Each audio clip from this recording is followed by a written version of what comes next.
வணக்கம். Cine cine mini mini இந்த நிகழ்ச்சியில் இப்போ நான் உங்களுக்கு சொல்ல போகிறது நடிகர் திலகம் சிவாஜி கணேசன் நடித்து காலத்தை கடந்து நம்முடைய உள்ளங்களில் வாழ்ந்து கொண்டிருக்கக்கூடிய ஒரு அருமையான திரைப்படத்தை பற்றி. அந்த திரைப்படத்தினுடைய பெயர் பாபு. இந்த படம் 1971ஆம் ஆண்டு திரைக்கு வந்தது.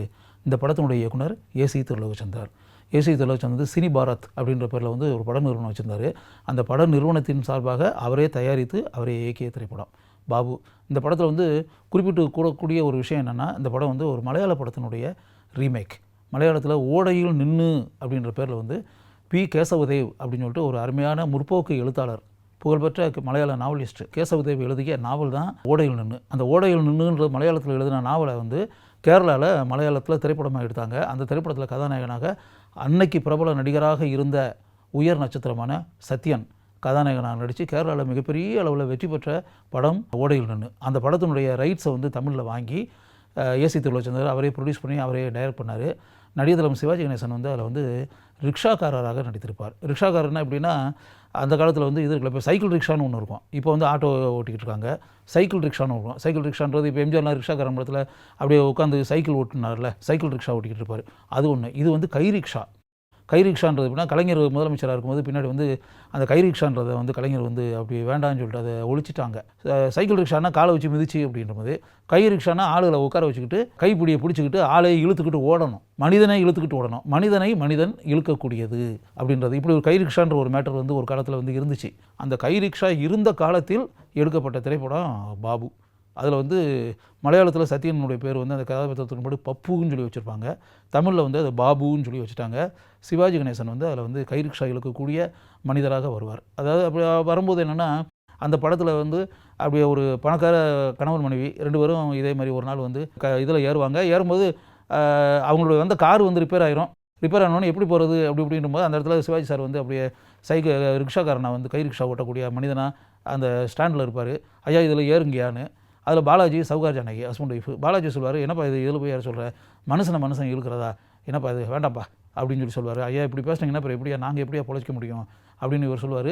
சரின்னு சொல்லிட்டு இவர் ரொம்ப வற்புறுத்தின உடனே சரின்னு சொல்லிட்டு அந்த மனைவியோட அவர் அதில் உட்காருவார். அவங்களுக்கு ஒரு குழந்தை இருக்கும். அந்த குழந்தை நட்சத்திரம் ஸ்ரீதேவி. அப்போ சைல்டு ஆர்டிஸ்டாக ஸ்ரீதேவி நடிச்சுக்கிட்டு இருந்த பீரியட். அப்படி வந்தாச்சு. இவங்களை கொண்டு போய் வீட்டில் இறக்கி விடுவார். அப்போ அப்படியே ஒரு ஸ்டேஜில் மழை பெய்ய ஆரம்பிச்சிடும். மழை பெஞ்சிக்கிட்டு அப்படியே இவருடைய ரிக்ஷா ஓட்டிக்கிட்டு இழுத்துட்டு போன சிவாஜி கணேசனுக்கு அப்படியே மழை பெஞ்சு அவருடைய சட்டையெல்லாம் நனைஞ்சிரும். உடனே அந்த பணக்காரராக இருக்கக்கூடிய பாலாஜி உள்ளே போய் அவருடைய சட்டை கொண்டு எடுத்து கொடுப்பாரு. ஏப்பா அந்த இதை நீ போட்டுக்கப்பா அப்படின்னு சொல்லி அந்த சட்டையை கொடுப்பாரு. அவருடைய சட்டை, ஒரு பணக்காரனுடைய சட்டை. அது போட்ட உடனே சரின்னு சொல்லிட்டு அவர் இப்போ சிவாஜி சார் அதை போட்டுக்கிறாரு. அவங்க வீட்டில் அப்போ அவர் அப்படியே சாப்பிட்றதுக்கு இதை சாப்பிடு அப்படின்னு சொல்லி கொண்டு கொடுப்பாரு. அந்த மனிதாபிமானத்தோடு அவங்க நடந்தது அப்படின்ற ஒரு விஷயம் இருக்குல்ல. பணக்காரராக இருந்தால் கூட மனிதநேயத்தோட அன்பு பாசத்தோடு நடக்கிறாரு அப்படின்ற மாதிரி மனசுக்குள்ளே அவர் நினைப்பார். பின்னாடி காலங்கள் ஓடின பிறகு ஒரு நாள் அப்படி போயிட்டே இருக்கும்போது ஒரு குழந்தை ஒரு குப்பை தொட்டியில் எச்சி இலை பொறுக்கி அப்படின்ல எச்சி இலை பொறுக்கி சாப்பிட்டுக்கிட்டு இருக்கோம் ஒரு குழந்தை. அந்த குழந்தை அப்படியே முகமெல்லாம் கறி பிடிஞ்சி அப்படியே அலங்கோலமாக கிழிஞ்ச ட்ரெஸ்ஸை போட்டு அப்படின்னு பார்த்தா அந்த குழந்தையினுடைய ஃபேஸை பார்த்தோன்னே சிவாஜி அதிர்ந்துருவார். ஏன்னா அந்த பணக்கார வீட்டு அவங்களுடைய மகன்னு ஒன்று இருக்குல்ல, அந்த குழந்தை இது. என்னையா இது, பணக்காரருடைய இந்த குழந்தை தானே அன்றைக்கி இருந்துச்சு அப்படின்றதாகி இதாகும். இப்போ என்னென்னா அவர் இறந்துருவார். பாலாஜி இறந்து போன பிறகு அந்த குடும்பம் அப்படியே ஏழையாயிருவாங்க. சகோதர ஜானகி குடிசையில் வாழ்ந்துக்கிட்டு இருப்பாங்க. இந்த குழந்தை சாப்பிட்றதுக்கு வழி இல்லாமல் எஜேலை பொறுக்கின்ற மாதிரி. அதுக்கு பிறகு அந்த குடும்பத்துக்காக தன்னுடைய வாழ்க்கையை எப்படி இந்த கேரக்டர் தியாகம் பண்ணுறாருன்றதான் எக்ஸ்ட்ரானரியான கேரக்டர். அந்த குடும்பத்துக்காகவே அப்படியே கை ரிக்ஷா ஓட்டி ஓட்டி ஓட்டி ஓட்டி ஓட்டி ஓட்டி அதில் கிடைக்கிற பணத்தை வச்சு இந்த குழந்தையை படிக்க வச்சு அவங்கள சாப்பிட வச்சு ஒரு நல்ல மனிதனாக அந்த குடும்பத்துக்கு தியாக தீபம் அப்படின்றோம்ல, அப்படிப்பட்ட கேரக்டர் சிவாஜி சார் நடித்த கேரக்டர். அந்த குடும்பத்துக்காக அந்த பாபு கேரக்டர் அப்படியே உழைச்சி அந்த குழந்தை அப்படியே பள்ளிக்கூடத்தில் போய் படித்து அதுக்கப்புறம் கல்லூரி மாணவி ஆகி அந்த பேட்டர்னில் போகும். பின்னாடி படத்தினுடைய கிளைமேக்ஸில் அவளுக்கு திருமணம் நடந்து இப்படி போவோம். படத்தினுடைய ஃபினிஷிங்கில் இப்படி போவோம். முழுக்க தனக்குன்னு ஒரு திருமண வாழ்க்கையை தேடிக்கிறாமல் அவருக்கு ஆரம்பத்தில் ஒரு காதலி ஒருத்தி இருப்பாள் பிகினிங்கில். அவள் அப்படியே பிகினிங்கில் ஆரம்பத்தில் இறந்துருவாங்க. இறந்து போன பிறகு அதுக்கு பிறகு தனக்குன்னு ஒரு காதலி இல்லாமல், தனக்குன்னு ஒரு மனைவி இல்லாமல், தனக்குன்னு ஒரு குடும்பம் இல்லாமல், தனக்குன்னு எதுவுமே இல்லாமல் ஒரே ஒரு நாள் அவங்க மனிதாபிமானத்தோடு அந்த குடும்பம் நடந்த குடும்பம் தன்னை ஒரு மனிதனாக நடத்தினார்கள். தன் மீது இறக்கப்பட்டார்கள், தன் மீது அன்பு பாசம் வைத்தார்கள். அந்த குடும்ப தலைவன் தன் மீது அன்பும் கருணையும் வைத்தார் அப்படின்ற அந்த ஒரே மேட்டரை மனசுக்குள்ளே வச்சு அந்த முழு குடும்பத்தையும் அந்த டோட்டலாக அந்த தாய் மகள் 2 பேரையும் காப்பாற்றுறதுக்காக தன்னுடைய வாழ்க்கையை ஃபுல்லாக பணயம் வச்சு அர்ப்பணித்து தியாக தீபமாகி படத்தினுடைய ஃபினிஷிங்கில் சிவாஜி சார் வந்து எல்லாம் அந்த கடமையெல்லாம் முடிஞ்சிடும். அந்த பொண்ணு அப்படியே கல்லூரியெல்லாம் படிக்க வச்சு அது பிறகு திருமணம்லாம் நடந்து அப்படிலாம் ஆன பிறகு சிவாஜி சார் வந்து எல்லாம் அவரோட கடமை முடிஞ்சிருச்சு. இப்போ இனிமேல் என்ன இருக்குது, அந்த குடும்பத்துக்கு செய்ய வேண்டியது அந்த பொண்ணை வந்து கரையேற்றுறது அப்படின்றதானே, கரையேற்றி விட்டாச்சுல அப்படின்னு. இனிமேல் ஒன்றும் இல்லையா, அந்த பொண்ணு நல்ல வசதியான வீட்டு பையனை கல்யாணம் பண்ணிடுவா. அதனால் இனிமேல் ஒன்றுமே இல்லை. அந்த அளவுக்கு தியாகத்தினுடைய அடையாளமாக தியாகத்தின் சின்னமாக அந்த குடும்பத்துக்காக உழைச்ச அந்த பாபுன்ற கதாபாத்திரம் படத்தினுடைய இதில் எப்படின்னா ஓல்டு ஏஜ் வர வரும். ஃபர்ஸ்ட் ஆரம்பத்தில் எங்கள் வயசு கம்மியாக வாலிபனாக வரக்கூடிய சிவாஜி வந்து ஒரு மிடில் ஆஃப் த ஃபிலிமுக்கு பிறகு அப்படியே வயசானவர் ஆயிடுவார். வயசானவர் ஓல்டு கெட்டப் எக்ஸ்ட்ரானரியாக பண்ணியிருப்பாங்க. அந்த காலத்தில் அவருடைய மேக்கப் மேனை வந்து உண்மையாகவே அவரை வந்து தலையில் வச்சு கொண்டாடணும். எந்த விதமான இப்போ இருக்கக்கூடிய நவீன வசதிகள் ஒப்பனை வசதிகள் எதுவுமே இல்லாத காலத்தில் எந்த அளவுக்கு சிவாஜி கணேசனுக்கு வந்து இப்படியெல்லாம் எக்ஸ்ட்ரானரியான அந்த முதிய கெட்டப்புன்னு இருக்குல்ல, அது எந்த அளவுக்கு அந்த முகத்துல எல்லாம் சுருக்கங்கள் இதெல்லாம் இப்போ ஒரு 60 வயசு ஆளுன்னு வச்சுக்கிறோம், 60-65 வயசு ஆளுக்கு வந்து முகத்தில் அப்படியே சுருக்கங்கள் இருக்குல்ல, அந்த சுருக்கங்கள்லாம் இன்றைக்கி இந்தியன் படத்தில் கமல்ஹாசனுக்கு பண்ணுறது அப்படி அமெரிக்காவிலேருந்து இங்கே வந்து ஒப்பனை கலைஞர்கள் வந்து பண்ணி அப்படின்றதெல்லாம் இன்றைக்கி இருக்கலாம். ஆனால் எந்த விதமான வசதிகளும் இல்லாத காலத்தில் சிவாஜி கணேசனை வந்து ஒரு 60-65 வயசு முதியவராக அப்படியே அந்த மேக்கப்பில் வந்து நேச்சுரல் மேக்கப் அப்படியே பண்ணி என்ன எக்ஸ்ட்ரானரியாக பண்ணியிருக்காங்க. சிவாஜி அப்படியே வந்து கண் முன்னாடி ஒரு 60 வயதான பெரியவரை தான் நம்ம பார்ப்போம். அந்தளவுக்கு சிவாஜி வந்து எக்ஸ்ட்ரானரியாக பண்ணியிருப்பார்.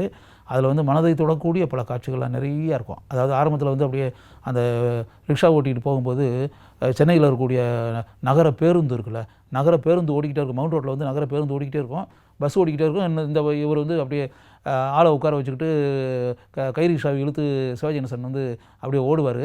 அந்த ஓடும்போது பஸ்ஸை ஓவர்டேக் பண்ணி பஸ்ஸை விட இவர் ஃபாஸ்ட்டாக அந்தளவுக்கு ஒரு இளைஞனாக இருக்கும்போது அந்த ரத்தம் ஓடிக்கிட்டு இருக்கும்போது உடம்புல நல்ல ரத்தம் ஓடிக்கிட்டு இருக்கும்போது அப்படியே போன கேரக்டர்.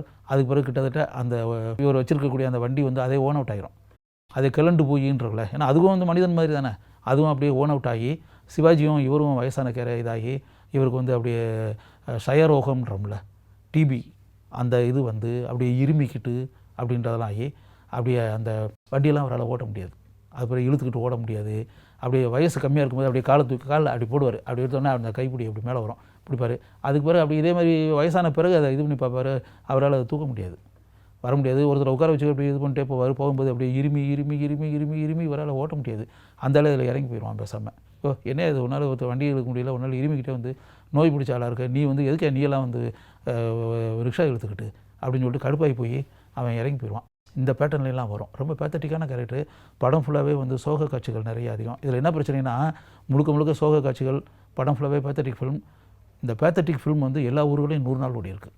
அதுதான் ஆச்சரியமானது. அதாவது ஃபுல் பிக்சர் வந்து சோகம் கலந்த ஒரு படம். கிட்டத்தட்ட பாதி படத்துக்கு மேலே சோக காட்சிகள் தான். சொல்லப்போனால் பெரிய என்டர்டெயின்மெண்ட் அப்படின்லாம் சொல்ல முடியாது. என்டர்டெயின்மெண்ட்னா அந்த ஆரம்பத்தில் வந்து வரதப்பா கஞ்சி வருதப்பான்னு ஒரு சாங் இருக்கும்.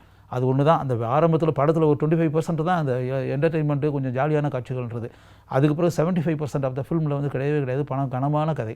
ஏன்னா இன்னொரு கேரளாவிலேருந்து எடுக்கப்பட்ட படம், மலையாள படம்ன்றதுனால ரொம்ப யதார்த்தமாக இருக்கும், வாழ்க்கையை ஒட்டி இருக்கும், செயற்கான காட்சிகள் இருக்காது, ரொம்ப இயல்பான காட்சிகள். அதுவும் கேசவதேவ் வந்து எக்ஸ்ட்ரானரியான ரைட்டரு, அவர் கம்யூனிஸ்ட் கட்சியில் இருந்தவர். அதனால் வந்து அந்த கதை வந்து ரொம்ப வாழ்க்கையோட ஒட்டி இருக்கும், செயற்கான காட்சிகள்லாம் இருக்காது. அதனால் 75% படம் வந்து ரொம்ப சோகமாக தான் இருக்கும். அப்படியே படம் ஃபுல்லாக அப்படி வந்து வரும்போது அதில் வந்து பார்த்திங்கன்னா ஒரு பர்டிகுலராக ஒரு சாங் ஒன்று இருக்கும். அப்படி எல்லா காலத்துக்கும் இன்றைக்கும் எத்தனை வருஷம் ஆனாலும் யாரும் மறக்க முடியாது. இதோ எந்த தெய்வம் முன்னாலே ஒரே ஒரு புன்னகையில் கண்டேனே, பாசமுள்ள பாவையிலே கடவுள் வாழ்கிறான், அவன் கருணையுள்ள நெஞ்சினிலே கோவில் கொள்கிறான், இதோ எந்த தெய்வம் முன்னாலே ஒரே ஒரு புன்னகையில் கண்டேனே அப்படின்னு காலத்தை கடந்து நின்றுக்கிட்டு இருக்க பாடல். எத்தனை வருஷங்கள் ஆனாலும் இந்த பாடல் வந்து எப்போவுமே ஒழிச்சிக்கிட்டே இருக்கும். அந்த பாடல் காட்சியில் சிவாஜி சார் வந்து அவ்வளோ அருமையாக நடிச்சிருப்பார். அதில் ஸ்ரீதேவியை வந்து அப்படியே கையில் தூக்கிக்கிட்டு அவர் அப்படியே அந்த பாசத்தை கொட்டி, பாசத்தை முகத்தில் காமிச்சு, பாசத்தை வந்து கண்ணு எல்லாத்துலேயும் அப்படியே பாசம் வந்து அப்படியே குடியிருந்து அப்படின்றதெல்லாம் சொல்கிறோம்ல. சிவாஜி சார் வந்து அப்படியே அந்த பாசத்தை அந்த கண்ணில் வந்து அப்படியே காமிச்சிருப்பார்.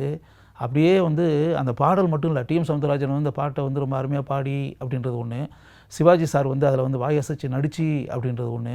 இதையெல்லாம் தாண்டி அருமையான சிச்சுவேஷன், அருமையான பாடல் காட்சி, அப்படியே உணர்ச்சிகரமாக சிவாஜி வந்து அந்த கதாபாத்திரத்தோடு ஒன்றி போய் அவ்வளோ அருமையாக நடிச்சிருப்பார். அது ஏசி திலோகச்சந்திரன் வந்து அந்த பாடல் காட்சியை எக்ஸ்ட்ரானரியாக பிக்சரைஸ் பண்ணியிருப்பார் அப்படின்னு. அப்போ அந்த படத்தை வந்து அப்படியே அந்த படத்தினுடைய ஒவ்வொரு காட்சியும் தியேட்டரில் வந்து அப்போ அந்த டைமில் அந்த திரைக்கு வந்த புதுசில் வந்து நான் மதுரையில் வந்து அந்த திரைப்படத்தை வந்து கல்பனா அப்படின்ற ஒரு தியேட்டரில் வந்து நான் பார்த்தேன். நான் பார்த்துக்கிட்டு இருக்கும்போது அப்போல்லாம் இப்படி பகல் காட்சி அப்படின்னா அப்படியே ஒரு 1000 பேர் உட்கார்ற தியேட்டராக இருக்கும்.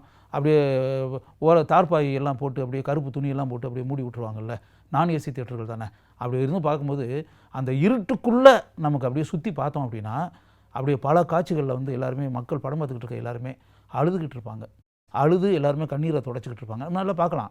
அப்படியே சுற்றி இப்போ நான் அழுகிறேன்னு வச்சுக்கிறேன், படம் பார்க்கும்போது அழுதுகிட்டு இருக்கேன் அப்படின்னா சுற்றி பார்க்கும்போது அப்படியே எல்லாருமே வந்து கண்களை வந்து தொடச்சிக்கிட்டு இருப்பாங்க அப்படின்னு. இதெல்லாம் கண்கொள்ளா காட்சி அப்படின்னு. அதை பார்த்தா இந்த மாதிரி சோக காட்சிகளை கொண்ட ஒரு திரைப்படம் வந்து அப்படியே திரையிடப்பட்ட திரையரங்குகளில் 100 நாட்கள் ஓடி மிகப்பெரிய சாதனையை புரிஞ்சிருக்கு அப்படின்னு வரும்போது அந்த காலத்தினுடைய ரசிகர்களுடைய ரசனைன்னு இருக்குல்ல, எந்த அளவிற்கு தரமாகவும் உயர்ந்த நிலையிலும் இருந்திருக்கிறது என்பதை நீங்கள் தெரிந்து கொள்ள வேண்டும் என்பதற்காக இந்த நிகழ்ச்சியை நான் உங்களுக்கு சொல்கிறேன். நான்